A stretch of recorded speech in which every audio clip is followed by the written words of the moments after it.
यो यो यो मेरे 9th class के प्यारे प्यारे दोस्तों, साइंस के चैनल पे आप लोगों का स्वागत है। अर्चल भैया के चैनल पे आप लोगों का स्वागत है। साइंस बहुत आसान भाषा में आप लोगों के लिए लेके आ गया हूं। पूरी क्लास 9th का फ्री ऑफ कॉस्ट कोर्स आप लोगों के लिए यहाँ इस चैनल पे अब फटाफट सारे वीडियोस बहुत छोटे वे में, बहुत शॉर्ट तरीके से आप लोगों तक बुक की एनसीईआरटी की सारी डिटेल्स पहुंचाने वाला हूं। जल्दी से सब्सक्राइब करो। 9th वालों आ गए हो अगर तुम चैनल के ऊपर। और क्या हालचाल है तुम लोगों के कमेंट्स में लिखो कि सर हम 9th वाले हैं, 10th वाली गैंग अलग है, 9th वाली गैंग अलग है, 11th वाली गैंग पूरी ही अलग है नीट की। तो मेरे 9th वाले बच्चों एक बात बताओ मेरे को, क्या हालचाल है तुम लोगों के? पहले तो बताओ। चलो अपन नया टॉपिक आज स्टार्ट करने वाले हैं। तो क्या हालचाल है तुम लोग? सब बढ़िया, कुशल मंगल है, जीवन में शांति चल रही है, गणपति बप्पा मोरिया आने वाले हैं 1-2 दिन में। ओके, तो आज हम एक ऐसा टॉपिक पढ़ने वाले हैं जो तुम्हें एवरीडे लाइफ में हर जगह दिखेगा। भाई कौन सा चैप्टर हम पढ़ने वाले हैं? चैप्टर नंबर 1 से शुरुआत करेंगे। मैटर इन आवर सराउंडिंग्स, मतलब जहां देखो वहां मैटर ही मैटर है दुनिया में। तुम्हारे बैग में जो तुम्हारी बुक्स रखी है वो भी एक मैटर है। मम्मा के हाथ का बेलन जब तुमको पड़ता है तो जो वो दर्द होता है ना, वो भी एक मैटर के कारण ही होता है। भाई मैटर क्या होता है? तुम्हारी क्रश की तरफ से आई हुई इग्नोर वाली स्माइल, वो भी क्या होता है भाई? मैटर होता है। हाँ, ये सब कुछ मैटर है मेरे दोस्तों। दुनिया में हर चीज जो दिख रही है फिजिकली, जो नहीं भी दिख रही है कभी कभी फिजिकली, ये सब क्या है? मैटर है। जो फील हो सकती है, जो टेस्ट की जा सकती है, जो स्मेल की जा सकती है, जो देखी जा सकती है, सब मैटर है। और हाँ मेरे दोस्तों, ये सिर्फ एक वीडियो नहीं है, ये है science with Harshal Barot channel पे क्लास 9th का फुल कोर्स की धमाकेदार शुरुआत है भाई, धमाकेदार एकदम जोश के साथ। और अगर तुम क्लास 9th में हो और चाहते हो फुल सिलेबस को मस्ती और फुल मार्क्स के साथ पढ़ना करना, तो बस सीट बेल्ट बांधो, अपने हाथ में पॉपकॉर्न का टब उठाओ और उसको पकड़ के एकदम टाइट बैठ जाओ और खाते खाते शुरू करते हैं अपन matter in our surroundings chapter number 1 class 9 as per NCERT without leaving any topic. Harshal भैया कोई टॉपिक नहीं छोड़ते हैं, छोटी छोटी डिटेल्स भी देते हैं, और जो छूट जाता है वो मेरे प्यारे दोस्त मेरे को कमेंट से बता देते हैं। वैसे ही तुम भी मेरे को कमेंट से बता देना, तो मैं उस पर एक शॉर्ट वीडियो तुम्हारे लिए लेके आऊंगा और मैं तुमको मेंशन भी करता हूं कि भाई किस सब्सक्राइबर ने क्या बोला था। ठीक है, तो चैप्टर की शुरुआत करते हैं। सबसे पहला टॉपिक है भाई फिजिकल नेचर ऑफ मैटर। क्या बोला भाई? Physical nature of matter. तो इसमें सबसे पहला सवाल आता है, मैटर होता क्या है भाई? भाई सिंपल है, जो भी जगह घेरेगा, जिसकी भी एक जगह होगी, जिसका एक मास होगा यानी वजन होगा, वो क्या है भाई?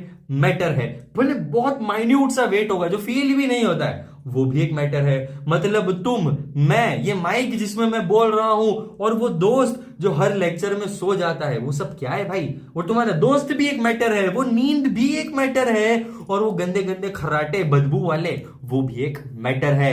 साइंटिस्ट बोलते हैं भाई मैटर छोटे छोटे पार्टिकल से बना होता है। ये तुम्हारी बुक के अंदर है, मैटर छोटे छोटे पार्टिकल से बना होता है। और फिर तुम बोलोगे हमें तो पता है, पर कितने छोटे पार्टिकल्स? तो सोचो, एक चाय की चीनी का पार्टिकल लो और उसको तोड़ते रहो। एक दिन आएगा जब वो इतना माइक्रोस्कोपिक हो जाएगा, इतना छोटा हो जाएगा कि माइक्रोस्कोप भी बोलेगा भाई और मत दिखाओ यार, मेरा जूम ही खत्म हो गया है। वो इतना छोटा हो जाएगा भाई, बिल्कुल एकदम छोटू प्यारा सा क्यूट सा।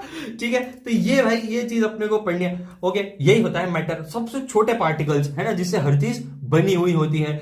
एग्जाम्पल ले लो, एक जब तुम पानी में नमक घोलते हो है ना, तो सॉल्ट जो नमक होता है वो क्या हो जाता है भाई? गायब हो जाता है। मतलब पार्टिकल्स पानी के अंदर मिक्स हो गए, डिसॉल्व हो गए, लेकिन वो उसके अंदर अभी भी प्रेजेंट है। और तुम्हें क्या लगता है कि नमक गायब हो गया, लेकिन नहीं, नमक डिसॉल्व हो गया। और तुमको फिर कैसे पता चलेगा कि उसमें नमक है या नहीं? कैसे पता चलेगा भाई? उसको पी के पता चलेगा ना। जब तुम उसको पियोगे, टेस्ट करोगे, तो तुम बोलोगे भाई वैसे तो ग्लास के अंदर से सब कुछ गायब हो गया है ना, लेकिन पार्टिकल्स अभी भी उसके अंदर एग्जिस्ट करते हैं सॉल्ट के, जो खत्म नहीं हुए हैं। इसीलिए सॉल्ट कभी भी पानी के अंदर से खत्म नहीं होता है, उसका सिर्फ फॉर्म चेंज हो जाता है। ओके, तो इसके कुछ कैरेक्टरिस्टिक्स देखते हैं भाई कि मैटर के कुछ कैरेक्टरिस्टिक्स भी होते हैं। अब बात करते हैं उनके कैरेक्टर ट्रेड्स के बारे में। ठीक है, तो कैरेक्टर ट्रेड्स जैसे मान लो जैसे तुम्हारा एक दोस्त होता है जिसका नेचर होता है बहुत बोरिंग सा, और एक होता है बहुत फनी टाइप का। है ना। सिमिलरली पार्टिकल्स के भी अपने कैरेक्टर्स होते हैं, कोई बोरिंग होता है, कोई इंटरेस्टिंग होता है, कोई चिपक के रहता है, कोई दूर रहता है, कोई हवा में गोल गोल गोल गोल घूमता रहता है। तो भाई सबसे पहला पॉइंट आता है यहां पे निकल के कि particles have space between them. Every particle has space between them. जैसे बस में स्टूडेंट्स के बीच जगह होती है, वैसे ही पार्टिकल्स के बीच थोड़ा थोड़ा थोड़ा थोड़ा गैप होता है ताकि वो इजीली मूव कर पाए, वरना वो चिपक जाएंगे तो वो बहुत टाइट हो जाएगा, सॉलिड जैसा हो जाएगा। पर सॉलिड भी मूव करता रहता है कभी कभी कुछ केसेस में। ठीक है मेरे दोस्तों, दूसरा पॉइंट यहां पे निकल के आता है, पार्टिकल्स जो होते हैं वो कंटिन्यूसली मूव करते हैं। क्यों भाई? क्योंकि गैप है उसके अंदर। मतलब ये पार्टिकल्स अपना ही डांस मनोरंजन करते रहते हैं पूरा टाइम, तुम्हें नहीं दिखते लेकिन माइक्रोस्कोपिक वर्ल्ड में ये डांस करते रहते हैं पूरा टाइम। क्या घटिया डांस किया है सर आपने अर्चल भैया, आपने मतलब तौबा तौबा तौबा, सारा मूड खराब कर दिया। क्या ये टेने नेने नेने कर रहे हो? चुपचाप से आगे का टॉपिक पढ़ाओ, फालतू की बातें मत करो हमारे से। ओ भाई, ये भाई का स्टाइल है, अपन ऐसे ही पढ़ाएगा। ओके, तो देखो तीसरा पॉइंट, पार्टिकल्स अट्रैक्ट करते हैं एक दूसरे को, पार्टिकल्स अट्रैक्ट ईच अदर। ये पार्टिकल्स भी थोड़े फिल्मी है भाई। जैसे तुम्हें अपना फेवरेट फूड अट्रैक्ट करता है, वैसे पार्टिकल्स भी एक दूसरे को खींचते हैं और दिन भर खींचते रहते हैं। ठीक है मेरे दोस्तों, डिफरेंस ये है कि सॉलिड में अट्रैक्शन ज्यादा होता है, वो स्ट्रांगली बाउंड होते हैं, और जो लिक्विड है उसमें थोड़ा सा कम होता है भाई, थोड़े से लूज होते हैं। इसीलिए पानी कैसा फ्लेक्सिबल होता है, किसी भी शेप में डाल दो उस शेप का वो बन जाता है। और गैसेस तो बस दूरियां ही सही टाइप का अट्रैक्शन है उनके अंदर, दूर दूर अपने हिसाब से घुमा करते हैं और फिर गाना गाते हैं सैयारा। कॉपीराइट आ जाएगा, मैं नहीं कर रहा भाई, मैं रिस्क नहीं ले रहा कॉपीराइट के चक्कर में। ऑलरेडी अच्छे भले तुम लोगों ने मेरे 4000 सब्सक्राइबर्स कंप्लीट किए हैं, थैंक यू सो मच। तो ये सब तुम्हारी बदौलत है, तुम बड़े प्यारे प्यारे दोस्त हो मेरे। ठीक है, और जैसे ही 5000 हो जाएंगे मैं तुम लोगों को एक सरप्राइज देने वाला हूं, तो वीडियो अपने दोस्तों के साथ जल्दी जल्दी जल्दी जल्दी शेयर करो और फटाफट सब्सक्राइब बटन दबाओ, सबसे तुम भी दबाओ, वीडियोस भी देखो। बड़े मजेदार टॉपिक्स आने वाले हैं चैनल के ऊपर, इंटरेस्टिंग वीडियोस भी आने वाले हैं, साइंस के फैक्ट्स भी आने वाले हैं, हर एक चीज तुम लोगों के लिए हर्षल भैया लेके आने वाले हैं। तो चलो स्टेट्स ऑफ मैटर की बात करते हैं अपन। स्टेट्स ऑफ मैटर होते हैं 3 प्रकार के, सॉलिड, लिक्विड और गैस। कितने टाइप के होते हैं भाई? Solid, liquid, gas. जिसमें हम सबसे पहले समझेंगे सॉलिड। भाई सॉलिड का फिक्स्ड शेप होता है, ज्यादा हिलन डुलन नहीं होता, वॉल्यूम भी इसका फिक्स्ड होता है, और पार्टिकल्स एक दूसरे को टाइट हग करके रखते हैं भाई, एकदम चिपक के रहते हैं। एग्जांपल ले लो भाई, आइस क्यूब ले लो, है ना। और तुम्हारा जो स्कूल बैग होता है, जब वो बुक्स से फुल हो जाता है तो कैसा कड़क कड़क रहता है ना, एकदम टाइट फिक्स हो जाता है। और जब वो लूज हो जाता है, उसके अंदर से बुक्स यानी उसके अंदर के पार्टिकल्स बाहर आ जाते हैं, तो बैग कैसा लुलू लुलू हो जाता है। बस यही कंसेप्ट है। अब अपन बात करते हैं लिक्विड की, दूसरा टाइप ऑफ स्टेट। लिक्विड होते हैं भाई, फिक्स्ड वॉल्यूम तो होता है, पानी जितना है उतना ही रहेगा, लेकिन शेप चेंज नहीं होगा। पानी जितना है उतना ही रहेगा और शेप चेंज नहीं होगा। जिस भी शेप में डालोगे उस शेप का वो बन जाता है।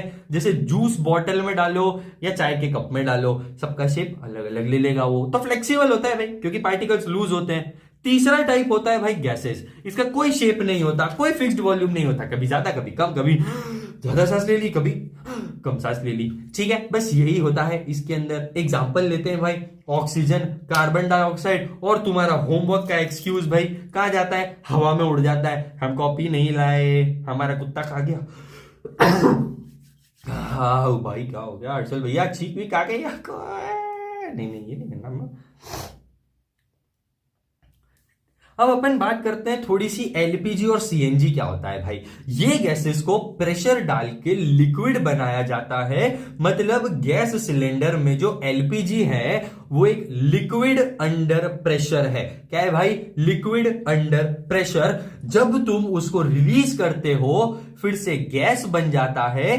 यही सबसे स्मार्ट तरीका होता है उस गैस को यूज करने का, है ना भाई? स्मार्ट है ना, अक्ल लगाई ना। इसीलिए एलपीजी यहां पे यूज होता है। अब अपन बात करते हैं भाई एलपीजी सीएनजी की, तो कहानी हो गई। तो अब मेरे को बताओ, क्या मैटर अपनी स्टेट चेंज कर सकता है? क्या एक बर्फ पिघल सकती है?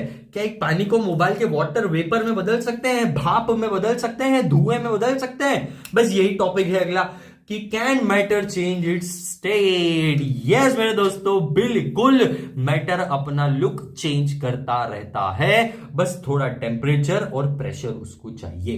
टेम्परेचर कैसे भाई? बर्फ को थोड़ा गर्म कर दिया तो पानी बन जाएगा, पानी को एकदम गर्म कर दिया तो क्या बन जाएगा? गैस बन जाएगी। तो ये चेंज हुआ ना भाई, स्टेट चेंज हुआ, सॉलिड से लिक्विड, लिक्विड से गैस। तो अपन बात करते हैं सबसे पहले इफेक्ट ऑफ टेम्परेचर।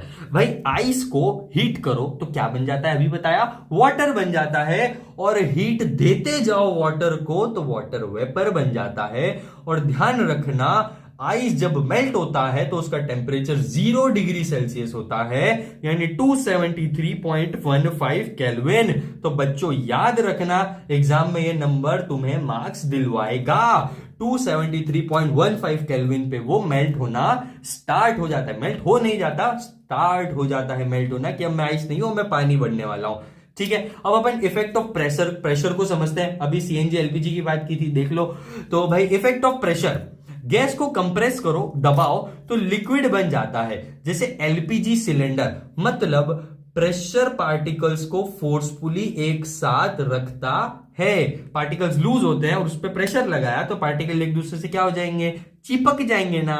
तो बस यही प्रेशर लग रहा है। एकदम वैसी जैसे दोस्त जबरदस्ती ग्रुप फोटो में अपने को खींच लेता है ना भाई, चिपक चिपक के जो सिकुड़ के एकदम फोटो खींचा है, ये सिकुड़ना क्या है भाई? प्रेशर पड़ रहा है तुम्हारे ऊपर। इसीलिए एलपीजी में ये प्रेशर का यूज किया जाता है मेरे दोस्तों।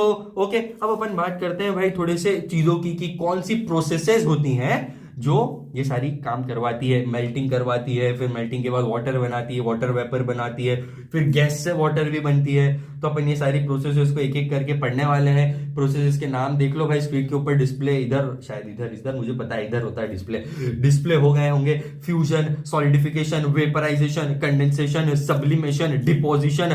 भाई क्या है ये सारी चीजें? क्या है ये अजीब अजीब से नाम? अरे कोई मुश्किल नहीं है, अपन याद करेंगे ना भाई। देखो ये जो टॉपिक है ना, ये जो टॉपिक है थोड़ा केमिस्ट्री की डिक्शनरी टाइप लगेगा, पर मस्ती में याद भी हो जाएगा, इसलिए इसको घबराने की जरूरत तो तुमको है ही नहीं। ठीक है, तो सबसे पहली प्रोसेस होती है फ्यूजन। फ्यूजन होता है सॉलिड से लिक्विड बनाने का काम, यानी आइस से वाटर बनाने का काम। दूसरी होती है सॉलिडिफिकेशन। नाम से ही क्लियर है, सॉलिडिफाई करना है, सॉलिड बनाना है, यानी लिक्विड से सॉलिड बनाना है। तो वाटर लिक्विड और उसको क्या बनाया? आइस क्यूब बना दिया।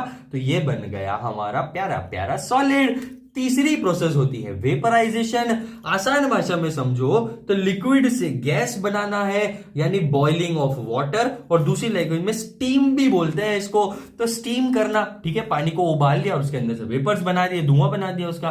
फिर आता है कंडेंसेशन, इसमें गैस को लिक्विड बनाना है, मतलब स्टीम को बैक टू वाटर लेके आना है, ये होता है भाई। फिर आता है सब्लिमेशन। सब्लिमेशन मतलब होता है सॉलिड से गैस बनाने का काम, जैसे कैम्फर है ना, या फिर ड्राई आइस तुमने देखी होगी। कैम्फर को एकदम जला दो तो कैसी गैस बन जाती है? कैम्फर यानी हमारा वो कपूर, आरती वाला कपूर तुम्हारा, ठीक है। फिर अगली प्रोसेस आती है तुम्हारी डिपोजिशन। ये थोड़ी कंफ्यूजिंग है भाई, इसमें गैस से सॉलिड बनता है, मतलब ये अपोजिट ऑफ सब्लिमेशन है। और इसको याद रखने की ना इजी ट्रिक है, मैं तुमको बताता हूं भाई। इसका ना शॉर्ट फॉर्म याद कर लो, फालतू student, very careless, so dumb. भाई बहुत बेवकूफ है। तो फालतू student, very careless, so dumb, मतलब हर एक का फर्स्ट लेटर ले लो। Fusion, solidification, vaporisation, condensation, sublimation, और डम्ब के लिए डिपोजिशन। ये ट्रिक है छोटी सी सारी इन फॉर्मूलेस को, इन सब चीजों को याद करने की। तो इसको याद कर लेना मेरे दोस्तों, है ना, ज्यादा मुश्किल तो है नहीं। सबका इधर से उधर, इधर से उधर, गैस का वाटर, वाटर का गैस, गैस का आइस, आइस का क्या पता नहीं क्या। अर्चल भैया क्या बोल गए, कुछ समझ नहीं आया तो जाओ पीछे फिर से देखो। अगर मैंने वीडियो लंबा कर दिया तो तुम मेरा ही गला पकड़ोगे कि अर्चल भैया आपने बोला था 15 मिनट में वीडियो खत्म करोगे, आप पता नहीं कहां खींचे जा रहे हो इसको। तो छोटे में समझा दो, आप फटाफट फटाफट रिवीजन करना है हमको। तो अगला टॉपिक है इवापोरेशन। इवापोरेशन भी भाई एक इंपॉर्टेंट फंडा होता है, मतलब लिक्विड अपनी सरफेस से ही उड़ जाता है। पता है ना, पानी जमीन से जब धूप पड़ती है तो भाप बन के उड़ जाता है, वही प्रोसेस होती है इवापोरेशन। ओके, तो इसमें कुछ फैक्टर्स होते हैं जो इसमें अफेक्ट करते हैं, अपन वो समझते हैं कि क्या फैक्टर्स इसमें अफेक्ट कर रहे हैं भाई। तो सबसे पहले होता है सरफेस एरिया। क्या होता है भाई? जितना बड़ा सरफेस एरिया होगा उतना ज्यादा इवोपरेशन होगा। भाई समंदर बहुत बड़ा है, कितना बड़ा है, बहुत बड़ा है समंदर, तो जल्दी जल्दी इवोपरेशन होगा, ज्यादा इवोपरेशन होगा, क्योंकि उसको हीट सन की ज्यादा मिलेगी। अब इत्तू से को हीट ज्यादा मिलेगी या इत्ते को हीट ज्यादा मिलेगी, तो भाई सन के उसमें तो ये ज्यादा आ रहा है ना सामने, तो इसको ज्यादा मिलेगी ना भाई, छोटू वाले को नहीं मिलेगी। अरे हाथ देखो, स्क्रीन मत देखो, हाथ देखो मेरा इधर, ये छोटू वाला, इसको सन कम देगा, इसको सन ज्यादा देगा, हीट ज्यादा देगा, कम देगा। ठीक है, तुम किधर और मत चले जाना मेरे प्यारे दोस्तों। फिर टेम्परेचर भी आता है इसमें अफेक्टिंग। कैसे भाई? टेम्परेचर, गर्म जगह जो होती है वहां पे फटाफट इवोपरेशन होना स्टार्ट हो जाता है। ह्यूमिडिटी होता है भाई, कि ज्यादा मॉइस्चर होता है वहां पे, ये स्लो हो जाता है। ठीक है, जहां पे ज्यादा पानी वाला फीलिंग आता है कि हवा में बहुत नमी नमी सी हो रही है ना, हिंदी में बोले तो उमस हो रही है, नमी ज्यादा हो रही है, ह्यूमिडिटी ज्यादा हो रही है, तो ये इवोपरेशन स्लो हो जाती है, क्योंकि हर जगह पानी ही है। ओके, एग्जाम्पल ले लेते हैं अपन। भाई कपड़े टेरेस पे जल्दी सूख जाते हैं क्योंकि हवा चलती है और सरफेस एरिया उसका ज्यादा होता है। किसका? हवा का। ठीक है, हवा का सरफेस एरिया ज्यादा होता है तो वो जल्दी जल्दी सूख जाते हैं कपड़े हवा के कारण, और इवोपरेशन के कारण तो सूखता ही है, पानी भाप बन के उड़ जाता है कपड़ों के अंदर से, तो धूप में कपड़े जल्दी सूख जाते हैं। तो बचपन से देखते आए हैं, चड्डियां धो धो के सुखाई है छत के ऊपर हमने, नहीं है ना। ठीक है, अब देखो भाई इवोपरेशन कूलिंग इफेक्ट भी दे रहा है। बताओ, एसी वाले काम भी कर रहे हैं ये कैसे? तो जब स्वेट इवोपरेट होता है, पसीना इवोपरेट होता है, तो तुम्हारी बॉडी का हीट भी साथ में ले जाता है, इसलिए तुम ठंडे लगने लगते हो, मतलब फ्री का एसी चलने लगता है। ओके मेरे दोस्तों, अब एक और टॉपिक है कि water droplets on cold glass, मतलब ग्लास के ऊपर देखा होगा ठंडी ठंडी पानी की बोतल, ये देखो ठंडी ठंडी पानी की बोतल जब भी बाहर निकालो फ्रिज में से तो उसके आसपास पानी जम जाता है। क्यों जम जाता है? क्योंकि बाहर की वार्म एयर के जो वेपर्स होते हैं वो ग्लास की कोल्ड सरफेस पे कंडेंस हो जाते हैं, और तुम सोचते हो अरे ग्लास तो रोने लग गया, चल भैया ग्लास रो रहा है, कैसे रो रहा है ये? नहीं नहीं नहीं भाई, बाहर के जो वाटर वेपर्स है वो कंडेंस हो जाते हैं, कंडेंसेशन मैंने अभी बताया, कंडेंस हो जाते हैं और आके ग्लास के ऊपर बाहर की तरफ बॉटल की तरफ चिपक जाते हैं। तो बस मेरे दोस्तों, चैप्टर यही खत्म होता है। कितने फटाफट 17 मिनट 20 मिनट या कितना भी टाइम हुआ, उतनी देर में मैंने तुम लोगों को वीडियो गपागप खत्म कर डाला। बोले तो पूरा चैप्टर नंबर 1 खत्म। तो मेरे बच्चों, ये था मैटर इन आवर सराउंडिंग्स का फुल कॉमेडी प्लस साइंस का पैकेज। अब तुम एग्जाम में लिखोगे, यहाँ के नोट्स मत लिखना, मतलब मेरे ओरल बोले भाई, जो स्क्रीन पे डिस्प्ले होते हैं वो तो लिख ही लेना। अब तुम एग्जाम में लिखोगे तो टीचर बोलेगा क्या बच्चा है रे भाई, क्या स्मार्ट है, किधर से सीख के आया? तो वहां क्या बोलने का है, मैडम आप तो ठीक हो लेकिन हमारे हर्षल भैया है ना, वो क्या ही समझाते हैं, क्या पढ़ाते हैं। हर्षल भैया खुद की तारीफ करा करोगे बस, है ना, कुछ आता जाता नहीं आपको, हाँ पता है मेरे को। तो याद रखना, ये तो सिर्फ शुरुआत है, हर चैप्टर ऐसे ही मजेदार तरीके से करने वाले हम लोग। क्लास 9 फुल कोर्स अब शुरू हो गया है science with Harshal Barot channel के साथ में। अब हर्षल भैया का चैनल फटाफट 9th वालों सब्सक्राइब करो, है ना, और लाइक करो। वीडियो समझ आया है, अच्छा लगा, इंटरेस्टिंग लगा है अपने दोस्तों के साथ, और कमेंट में लिखो कि science is fun with Harshal भैया, आपके प्यारे प्यारे लाड़के बेटे, है ना। चलो बहुत खुदाबंदी हो गई, मजे आए, मिलते हैं अपन अगले वीडियो में। तब तक के लिए गुड नाइट, टेक केयर। सोना हो तो सो, जगना हो तो जगो, तुम्हारी मर्जी भाई। मुझे पता है पढ़ाई के बाद नींद आती तो शायद सो जाओ, ठीक है। तो मिलते हैं अपन अगले धमाकेदार वीडियो में। क्लास 9 का चैप्टर नंबर 2 कौन सा है कमेंट सेक्शन में बताओ, वही डालेंगे अगला, ठीक है। तो मिलते हैं अपन अगले वीडियो में। नमस्ते, गुड नाइट, चब्बा गैर, बाय बाय।